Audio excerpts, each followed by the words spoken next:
Sem izjemno vesela, da smo organizirali tak dogodek v Nemčiji, glede na to, da je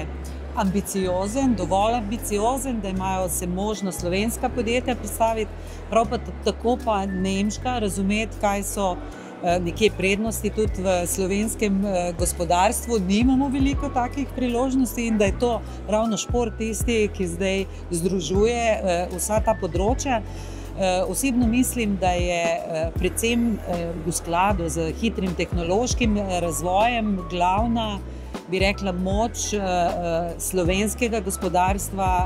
ravno to, da res spremljamo hiter tehnološki razvoj, da je tudi za nemška podjetja, ki pridejo v Slovenijo, da imajo zelo močen ekosistem tudi dobaviteljev, partnerjev na slovenskem trgu in to nas tudi razlikuje, visoki standardi, smo del Evropske unije, to nas tudi razlikuje od drugih držav v regiji, naprimer Srbije, ki v tem trenutku pridobiva veliko tujih investicij, ki pa še dela na višjih standardih, predvsem tudi na področju ESG-ja,